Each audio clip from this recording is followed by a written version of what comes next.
자, 우리가 지난 시간에 그죠? 썸머리까지 알아봤고, 그리고 퀀타일 4분위수를 우리가 25% 기준으로 해서 우리가 네 군데로 나타내는 게 4분위수였다까지 마무리를 했고요. 자, 이번에는 우리가 단일 변수 연속형 자료의 분석에 있어서 또 이제 3포에 대해서 좀 알아볼 겁니다.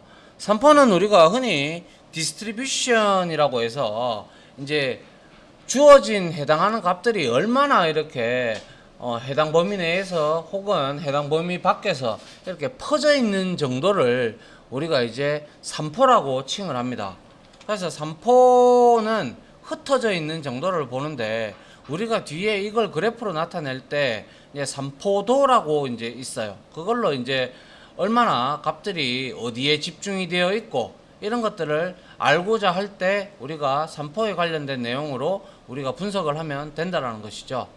그래서 이 3포를 만들기 위해서는 기본적으로 우리가 수학 시간에 배운 분산, 베리언스죠. 분산하고 표준 편차를 가지고 파악을 하는데요. 자, 저도 수포자인데 기본적으로 분산과 표준 편차는 뭔지 알아요. 솔직히 말해서 공부하면서 저도 알았고요. 자, 그래서 분산 보면 분산은 주어진 자료의 각각의 값들이 평균으로부터 얼마나 떨어져 있는지 정도를 계산한 후에 합산한 후에 값들의 개수로 나누어서 계산합니다. 그래서 이거 나 참 몰라요. 나 이런 거 싫어요. 이런 거 나 이건 굉장히 싫어합니다. 이런 거 이건 뭐라 하나 이거 시그마라 하나. 아유 20몇 년 놓은 지 30년이 다 넘어가는데 내가 시그마를 기억하고 있네. 여튼 이렇게 계산을 하고요. 그리고 분산을 구하는 함수가 있어요. 바라고 함수가 있기 때문에 이 개념만 여러분들이 알고 계시면 분산을 이렇게 구하면 되는구나 라고 알면 되는 거죠. 굳이 이까지 거들먹거려가면서 할 필요는 없단 말이죠. 차라리 그럴 거면 수학학자가 되지 뭐.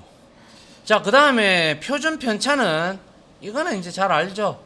우리가 분산의 제곱근으로 이제 계산을 하고, 여튼 자료의 분산과 표준 편차가 작다. 표준 편차가 작다라는 의미는 뭐예요? 가만히 생각해 보면, 자 봅시다. 자, 이렇게 예를 들어서 이렇게 우리가 1사분면, 2사분면, 3사분면, 4사분면이 존재한다.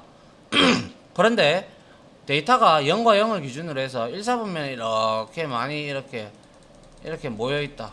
여기 모여있고 여기에는 간혹가다 한 개씩 있다. 그럼 여기 많이 모여있다. 그죠? 맞나요? 그러면 우리가 이거를 뭐 이렇게 그래프로 나타내지 말고 이렇게 직선 그래프로 봅시다. 범주로 이렇게 보면 여기에 대다 많이 있어. 데이터들이 여기에 많이 몰려있고 여기에 이렇게 몇 개씩 이렇게 있다고 칩시다. 그러면 이거 평균 내면 다 더해서 평균 내면 평균 어디에서 위치할 확률이 높아요? 여기에 위치할 확률이 거의 높다. 그죠? 맞나요? 이거는 거의 우리가 특이값들이잖아. 그죠? 예. 그럼 여기에 위치해 있으니까 여기로부터 이거를 이제 얼마나 퍼져 있는지 떨어져 있는 것을 기준으로 해서 우리가 합쳐서 이제 그 값들로 개수로 구한다 라고 한 게 바로 분산이다 보니까 이거는 분산이 작을 수밖에 없겠네. 맞나요? 이해 안 돼요? 이게 평균이 여기 생긴다며. 그러면 분산의 정의가 뭔데? 주어진 자료의 각각의 값들이 평균으로부터 얼마나 떨어져 있는 정도를 계산한 후, 이거 여기서 여기 이분의 이쪽에 있는 것들은 얼마 안 떨어져 있잖아. 맞죠? 그러면 그 값들을 기준으로 계산을 하면 분산은 여기 근처겠네. 이런 것들은 무시되잖아. 값들이 여기다 쏠려 있으니까. 맞죠? 그럼 분산이 이거는 평균과 분산의 거리는 좁겠네. 작겠네. 작을 수밖에 없잖아. 그러면 이거는 3포가 어디 된다? 평균과 근처에 모여있다. 이렇게 분석을 하는 거예요. 반대로 여기에 수없이 많이 몰려있어. 그럼 이것도 산포가 좁은 거예요. 여기 있으니까. 맞죠? 그런데 이렇게 해놓고 만약에 15개가 있는데 이렇게 5개 이렇게 있어. 이렇게 떨어져 있다고 보자고. 그럼 거의 비슷하다, 그죠? 네. 이렇게 되면 어떻게 되죠? 이게 만약에 0이고 이게 10이라고 바라봤을 때 이게 다 나누어서 계산하면 여기 정도에 잡히겠네요. 맞죠? 여기 정도에서 잡히는데 이거는 분산의 범위가 아까와 같은 그래프를 퍼져 있는 것보다 얘는 고루고루 퍼져 있기 때문에 아까보다 분산, 즉 뭡니까? 표준 편차가 분산과 표준 편차가 얘는 아까 거보다 크죠? 맞잖아요. 골고루 퍼져 있으니까 이렇게 분석하는 거예요. 됐나요? 예, 네, 그래서 결과론적으로 딴 거 필요 없고요. 만약에 분산을 내든 표준 편차를 내든 뭘 냈어. 근데 두 개의 데이터를 이제 우리가 나중에 가면 군집파에 대해서도 배울 텐데 그거에 대해서 우리가 배울 때도 이제 분산하고 표준 편차를 보는데 그때 할 때 만약에 이 두 개의 그룹을 이거 아마 빅데이터 분석 기사의 시험에도 나올 거예요. 아마 분명히. 그래서 두 개의 그룹이 있다. 근데 이 그룹은 분산이 예를 들어서 1이다. 근데 이 그룹은 분산이 3이다. 그러면 어떤 게 산포도가 높은가? 혹은 아니면 4개의 그룹을 줘서 어떤 게 산포도가 가장 큰가? 이런 식으로 문제가 나올 수도 있겠죠. 맞잖아요. 그죠? 그러면 여러분들은 이 개념만 알고 있다면 충분히 풀 수 있죠. 그죠? 맞나요? 예. 분산과 표준 편차가 작다. 얘가 크니까 얘보다는 얘가 작으니까 얘는 데이터가 모여 있을 확률이 높고 얘는 얘에 비해서 3배 정도 흩어져 있을 확률이 높다라는 거죠. 그렇게 바라보셔야죠. 오케이? 예. 자, 그래서 코드 한번 보죠. 자, 마이 데이터에서 벡터를 넣었어요. 벡터를 넣고 그리고 나서 바 함수가 바로 분산을 구하는 거고 SD가 표준 편차 그리고 레인지는 범위를 구하는 겁니다. diff는 이제 우리가 최고값과 최소값의 차이를 얻는 그러한 함수입니다. 그래서 여기서 보시니까 바 했어요. 바 하니까 분산이 447.2857로 나왔어. 그럼 이거의 제곱근은 바로 21. 얼마가 나오겠네요. 그죠? 맞잖아. 21 곱하기 21 이렇게 보면 440 얼마 나올 거 아니야. 그죠? 그런데 레인지는 60에서 120이야. 그러면 디프 최소값과 최대값의 차이가 60이야. 그죠? 120에서 빼기 60 하면 60이잖아. 그죠? 그래서 이 diff라는 함수가 좀 유용하게 쓸 수가 있는 내용이 뭐냐면 diff 함수는 두 값의 차이를 알려주는 용도, 특히 최대값과 최소값이죠. 여기서 매개 변수의 값에 최소값과 최대값의 값이므로 그 차이가 60인 거다. 그러면 이 말은 즉슨 60이라는 이 값이 되어 있다면 이거는 차이가 크면 관측값이 넓게 퍼져 있다라는 의미고 만약에 이게 우리는 잘못된 데이터라고 볼 수가 있잖아요. 그죠? 엄밀히 얘기하자면 그렇다는 거예요. 이게 이제 이상치라는 거예요. 이 한 놈 때문에 데이터 범위가 실질적으로 끌고 보면 얘가 60점대에 다 쏠려 있는데 얘로 인해서 diff 함수만 딱 보고 분석을 한다면 이거는 많이 퍼져 있어. 이렇게 보는 거예요. 그런데 이런 것들은 분석할 때 과감히 버린다고 했어요. 맞죠? 그러면 여기서 이걸 버렸다고 치면 60에서 69를 최대값 최소값이 되니까 9가 나오죠. 그러면 이거는 상대적으로 얘에 비해서 6배나 좁게 모여있다는 뜻이죠. 약 맞나요? 그래서 이런 것들은 과감히 버린다 이 말이에요. 그런데 실질적으로 이렇게 된 데이터는 인위적으로 우리가 만들어서 그렇지, 이거를 없다면 이건 구예요, 구. 그냥 단순하게 따지자면. 그렇다면 이거를 가지고 이제 우리가 분산을 구해가면 이거보다 어떻게 돼요? 훨씬 낮아지겠죠. 이거 있으니까. 이거 때문에 이렇게 올라간 거잖아. 안 그렇습니까? 예. 그렇게 보는 겁니다. 알겠죠? 예, 좀 이따가 실습 한번 해봅시다. 이거 넣고 한번 해보고, 이거 빼서 한번 해보고, 해보면 결과 나오겠네요. 그죠? 예. 자, 그 다음에 박스 여기까지 되어 있네요. 자, 그 다음에 우리가 히스토그램. 이거는 여러분들 이미 수학 시간에 했던 내용인데 한번 보죠. 자, 히스토그램은 외관상 막대 그래프하고 똑같습니다. 똑같은데 이거는 연속형 자료의 분포를 시각화할 때 사용해요. 우리가 범주형 자료를 시각화할 때는 뭘 썼죠? 예? 파플라 또 파이 썼잖아. 파이. 그죠? 그건 범주형이다. 그죠? 우리 영업 1팀 영업 2팀 이거 했잖아. 예. 그건 범주형이란 말이야. 근데 이렇게 숫자적으로 연속형인 자료의 데이터를 우리가 그러니까 막대 그래프 비슷하게 나타내고 싶을 때 그때 우리가 히스토그램을 사용을 하면 되는데요. 자, 막대 그래프로 그림을 이 연속성 데이터들을 연속형 자료를 우리가 그린다라고 생각을 해보세요. 그러면 종류별로 개수 다 세어가지고 막 이렇게 될걸요. 이렇게 있다면 이게 1에서부터 100이야. 그죠? 100이면 1에서부터 100까지 다 이렇게 나타나고 여기에 2개, 여기에 3개, 여기에 1개. 이거 분석이 될까요? 분석이 되기야 되겠지. 눈이 좀 아파서 그렇지. 맞죠? 예. 이래 되면 안 된단 말이지. 이런 거는 이제 범주형 자료로 우리가 할 때 좋은 거고.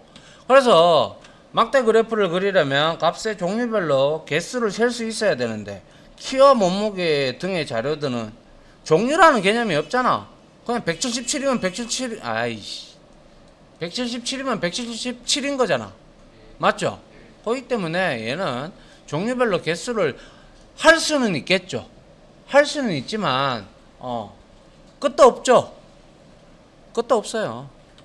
대신에 연속형 자료에서는 우리가 구간이라는 걸 만들 수가 있죠. 구간. 1에서 10, 20에서 30, 뭐 이런 형태로. 그죠? 맞나요? 그리고 나서 그 구간에 속하는 값들의 개수를 우리가 헤아릴 수가 있죠. 그게 바로 히스토그램입니다. 그래서 한번 보죠. 자, 이게 디스트라는 변수에 카즈라는 곳에 지금 2열값만 뭐 땡겨서 때려 넣은 거예요. 그죠? 카즈는 내장 데이터 셋입니다. 내장 데이터 셋이고 나중에 실습할 때 같이 보도록 하고요. 이 카즈는 자동차의 제동거리를 이제 열로서 가지고 있는 데이터들입니다. 그래서 이걸 가지고 디스트에다가 옮겨 놓고 이제 히스토그램을 그리는 거예요. 자, 자동차의 제동거리는 우리가 브레이크를 밟았을 때 얼마나 밀려나가는가, 이게 바로 제동거리죠. 맞나요? 그게 수치 데이터잖아. 연속형 데이터고. 그죠? 차별 차종마다 또 실린더의 개수마다 브레이크의 압마다 뭐 여러가지 변수가 있겠지만 일단 이거는 자동차를 같은 자동차라도 다릅니다. 자동차의 운전 습관이라든지 이런 거에 따라서도 다를 거고 등등. 맞죠? 그래서 다 다르기 때문에 이건 연속형 데이터입니다. 그렇게 보셔야 되고, 그리고 데이터를 X값을 이렇게 줬고, 메인은 히스토그램 오브 제동거리. 이 제목이 되겠죠. 그죠? 맞나요? 자, 그리고 여기에 처음 보는 값들이 이제 나오죠. X 라벨입니다. 그래서 이렇게 돼 있으면 X에 우리가 무슨 값을 여기다가 표식을 하고자 할 때 우리가 기재를 하는 게 바로 제동거리가 되는 거고요. Y랩은 여기가 되겠죠. 여기에 Y라벨이 들어가는 건 빈도수. 오케이. 그리고 보더는 이 막대 그래프, 히스토그램으로 나오는 막대 그래프의 테두리입니다. 테두리. 알겠죠? 여기 블루로 줬고. 그리고 칼라. 이거는 이제 여기에 이제 우리가 히스토그램이 이렇게 만들어진단 말이지. 이렇게 떨어지지는 않죠. 히스토그램은 이렇게 붙죠. 이렇게 이런 형태로 되죠. 맞나요? 이게 히스토그램이에요. 그래서 여기에 들어가는 색깔을 녹색으로 지정을 했고요. 그리고 자, 라스라고 있는데 이거는 뭐의 약자인지는 잘 모르겠고요. 그래서 라스인데 이거는 X축의 글씨 방향을 선택을 하는데 가로로 90도, 세로로 표시할 건가? 이거 우리 엑셀에서 왜 그런 거 하는 거 있잖아요. 그죠? 이렇게 X 값을 뭐 우리가 이렇게 90도로 본다든지 180도로 본다든지 그러한 내용이고요. 이게 라디안 스케일인가? 모르겠네요. 그리고 브레이크스는요. 5는 이거는 이제 막대 개수를 이렇게 5개만 나타내겠다라고 이렇게 사용자가 지정을 이렇게 해줘도요. 5개가 나올 때도 있고요. 6개가 나올 때도 있어요. 딱 맞게 안 나와요. 이거는. 왜 딱 맞게 안 나오냐? 데이터에 따라서 R이 분석하는 부분이 조금씩 차이가 있기 때문에 나는 아무리 5개로 이렇게 좀 나타내도 이렇게 얘기를 해도 R이 분석해봐야 5개에 최대한 맞춰 주기는 주겠죠. 근데 6개가 나올 수도 있고 4개가 나올 수도 있다 이 말이죠. 그건 데이터의 범위 이런 거에 따라서 조금 달라져요. 알겠습니까? 네. 그래서 이게 히스토그램이잖아. 여러분들 보신 거잖아. 수학 시간에. 그죠? 그래서 여기 보면 아까 우리 X라벨을 제동거리 줬으니까 이거 제목을 이렇게 이제 나타내는 거죠. 그리고 나서 보니까 이거는 당연히 메다가 되겠죠. 그죠? 맞나요? 제동거리. 그러면 이제 보니까 0에서 20, 20에서 40 이렇게 됐을 때 20에서 40 구간이 제일 높으니까 빈도수가 제일 많네요. 그죠? 맞습니까? 그리고 여기도 좀 있고 그리고 여기도 좀 있다. 이렇게 보면 우리는 보통 아하 제동거리가 전반적으로 최소가 0에서부터 최대가 60으로 이렇게 되어 있구나라는 걸 알 수가 있고 그 위로 그 밑으로는 별로 없구나. 100m를 넘어서는 차는 없구나. 이런 식으로 우리가 이제 분석을 할 수가 있겠죠. 맞나요? 예, 이쪽에 많이 쏠려 있다. 이렇게 우리가 볼 수가 있겠죠. 그래서 이 히스토그램이라는 함수는 제가 LAS, 라스는 X축에 표시되는 값들 해서 0, 20, 40, 120 출력 방향을 조절하는 매개 변수다. 2일 때는 글씨가 이렇게 세로 방향으로 이렇게 출력이 되는 모양입니다. 뭐 제가 이거에 다 외울 필요는 없죠. 이거는 우리가 뭐 넣어보면 되는 거죠. 그죠? 자, 그 다음에 브레이크스. 값이 커지면 구간의 개수도 늘어나고 값이 작아지면 구간의 개수도 줄어든다. 이것 때문에 우리가 아무리 브레이크스를 5개를 앞에서 우리 5개 줬죠. 근데 지금 몇 개예요? 1개, 2개, 3개, 4개, 5, 6개 나오죠. 그냥 값이 많다는 거죠. 맞나요? 네, 그렇게 보시면 됩니다. 그래서 이거의 장점은 뭐예요?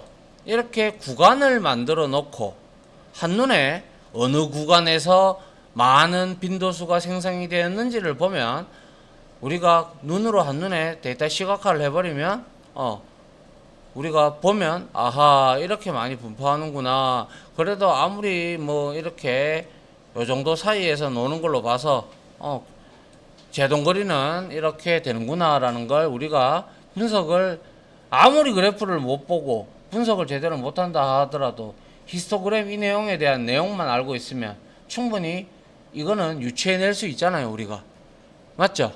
네, 그렇게 보시면 될 것 같아요.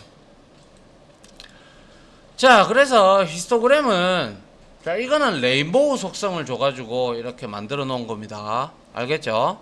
칼라를 레인보우 속성으로 넣은 거예요. 그래서 히스토그램은 외관상 막대 그래프와 비슷하지만 일반적으로 막대 사이에 간격이 있으면 막대 그래프, 간격이 없이 따닥따닥 붙어 있으면 히스토그램. 이거 설명할 필요 없죠. 여러분들 이거 만들 때 바 플러스 쓸 건데 이거 쓸 때는 히스트 쓸 건데 뭐 그것도 모르고 얘기하나. 맞죠? 예. 그런 사람들은 이거 보고 이렇게 구분한다는 사람들은 제대로 뭐 R 프로그램 했다는 사람도 아니죠. 그래서 막대 그래프에서 막대의 면적이 의미가 없지만 히스토그램에서는 막대의 면적이 빈도수를 의미하기 때문에 큰 의미를 차지하죠. 맞나요? 얘는 높이가 큰 의미를 차지하죠. 맞죠? 예. 그렇게 보셔야죠. 그래서 비슷하게는 하나 차이점이 반드시 존재한다라고 우리가 볼 수가 있다라는 것이죠. 자, 요까지 하고 자, 우리가 이론 요까지 하나 끊고